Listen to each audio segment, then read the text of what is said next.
Price Lord. Price Lord. இப்போ நீங்க அக்கினி அபிஷேகம் பெற்றிருக்கீங்க. அநேகருக்கு ஒரு விடுதலை கொடுக்கிற ஒரு வல்லமையை கடவுள் உங்களுக்கு கொடுத்திருக்காரு. ஆனா அதே நேரத்துல பிசாச விரட்டுறீங்கல்ல, அப்போ பிசாசுடைய அவனுடைய அந்த ஆக்ரோஷம், அந்த தாக்குதல் உங்களுக்கு அதிகமா இருக்கும் அப்படிங்கறது ஒரு இது இருக்கு. இல்ல, நம்ம ஆவி எப்படி நம்ம ரட்சிக்கப்பட்டு ஆவிக்குரிய நல்ல நிலைமையில இருந்தாலும், அக்கினி அபிஷேகம் பெற்றிருந்தாலும் பிசாசுடைய போராட்டம் தாக்குதல் இருக்கும். ஆனா அது அழிக்கிறதுக்கு தான், அவனுடைய கிரியைகளை அழிக்கிறது தான் இந்த வல்லமையை நமக்கு ஆண்டவர் கொடுத்திருக்காரு, அபிஷேகத்தை நமக்கு கொடுத்திருக்காரு. ஆம்பூர்ல ஒரு நண்பருடைய திருமணத்துக்காக போயிருந்தேன். 1995 வருஷம் தான். அப்படி போயிருக்கும் போது திருமணம் முடிஞ்சு நைட் ஆயிற்று, 11 மணி ஆயிற்று. எல்லாருமே வெளியூருக்கு போறவங்க எல்லாம் அந்த சபையிலே ஊழியக்காரங்கெல்லாம் தூங்கிட்டு இருக்காங்க. அந்த ஆம்பூர் வட்டாரத்தில் உள்ள மற்ற வெளியூரில் உள்ள ஊழியக்காரங்கெல்லாம் வந்திருந்தாங்க. அப்போ நாங்கள் உள்ள தூங்கிட்டு இருந்தோம். அடியேனும் அதில் ஒரு ஆள், நானும் தூங்கிட்டு இருந்தேன். இருக்கும்போது எல்லாம் நல்லா தூங்கிட்டு இருக்காங்க. எனக்கு மிட் நைட்டு சரியாக தூக்கம் வரல.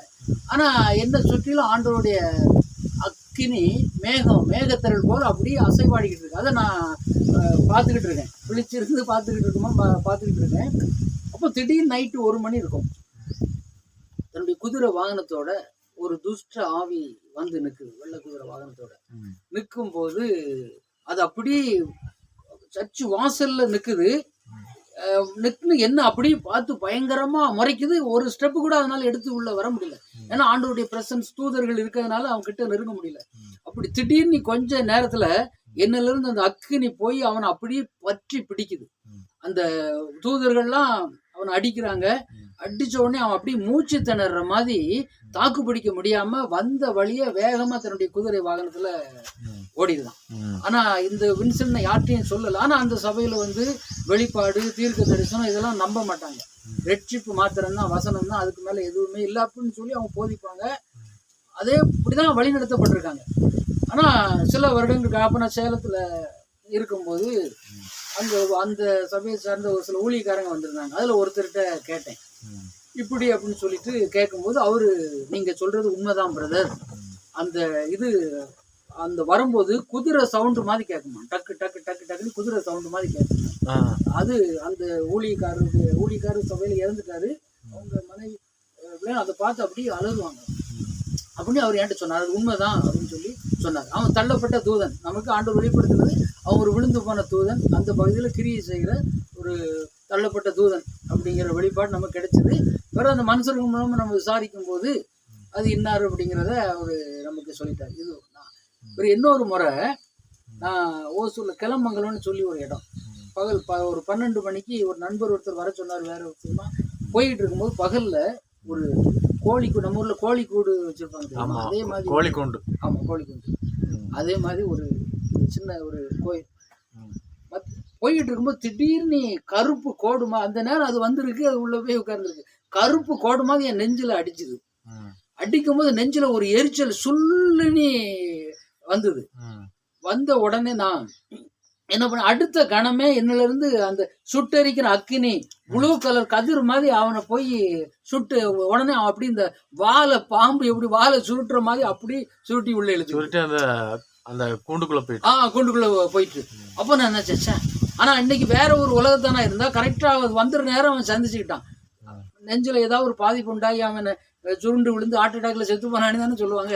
ஆனா தேவன் எப்படி நம்மளை பாதுகாக்கிறாரு பாருங்க. வேலையின் மத்தியிலையும் நான் பத்திரிகை துறையில் இருக்கும்போது கூட, நான் சேலத்துல இருக்கும் பொழுது பயங்கரமா ஒரு தனியார் டிவியில அப்போ நான் எடிட்டரா இருந்தேன்.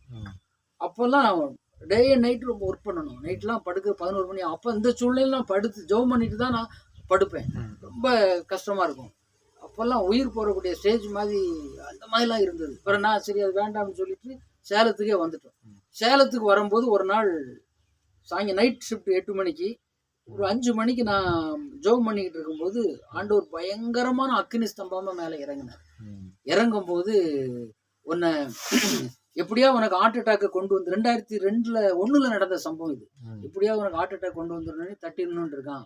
பயப்படாத, நான் உன்னோடு இருக்கிறேன், உன்னுடைய ஆவி ஆத்துமா சரீரத்தை என்னுடைய ஆவியினாலே நான் மூடி இருக்கேன், அவனை ஒண்ணும் செய்ய முடியாது அப்படின்னு சொல்லி பயங்கரமா ஆண்டவர் பேசினாரு. அப்பதான் நான் நினைச்சேன், நம்மை உண்டாக்கின தேவன் தூங்குவதும் இல்லை உறங்குவதும் இல்லை. ஆவியானவர் நமக்கு பாதுகாப்பா நம்ம சுற்றிலும் இப்படி நம்முடைய போக்கிலும் வரத்திலும் இருக்காரு. நான் எத்தனை தெருவுக்குள்ள போகும்போதுதான் சில ஈவில் ஸ்பிரிட்லாம் தெருவுல அலைகிறதெல்லாம் விலகி ஓடும்.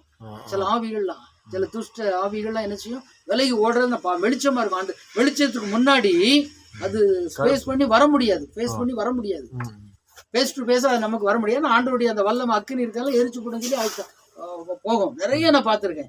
நான் நைட் டியூட்டி சேரத்துல நான் நைட் டியூட்டி பார்த்துட்டு நைட்டு 1 மணிக்கெல்லாம் இறங்கி நான் வீட்டுக்கு போகும்போது தெருக்கள்ல இந்த இதெல்லாம் பார்ப்பேன். நிறைய அது கருப்பு கோடுகளை கடந்து போக நிற்க முடியாது. நம்ம அந்த அபிஷேகத்தின் எல்லை பாருங்க, நான் இப்ப இங்க இருந்து பாக்குறேன், அந்த ரொம்ப தூரத்து வரைக்கும் அந்த அபிஷேகத்தின் எல்லை அப்படி இருக்கு. நம்மளை சுத்தி ஆண்டவர் ஒரு பாதுகாப்பு வளையமா இன்னைக்கு வச்சிருக்காரு. எவ்வளவு பெரிய பாதுகாப்பு ஆண்டவர் கொடுத்திருக்காரு தெரியுமா? அவருடைய கிருபை இல்லாம நம்ம உயிரோட இருக்க முடியாது. நாம் நிற்பதும் நிர்மூலமாகாதிருப்பதும் அவருடைய சுத்த கிருபையே.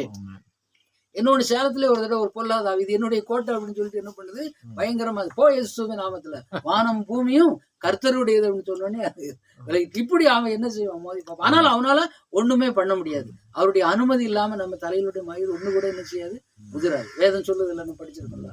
நல்ல கர்த்தருடைய பாதுகாப்பு நமக்கு முக்கியமா இருக்குது. அவருடைய வல்லமைக்குள்ள இருக்கணும், அவர் அபிஷேகத்துக்குள்ள நம்ம காத்துக்கணும். தேவன் மிகப்பெரிய பாதுகாப்பு நமக்கு. என்கிட்ட மோதாதே, இயேசு எனக்கு ராஜாதி ராஜா, இயேசு எனக்கு ராஜாதி ராஜாடா. ஆமென்.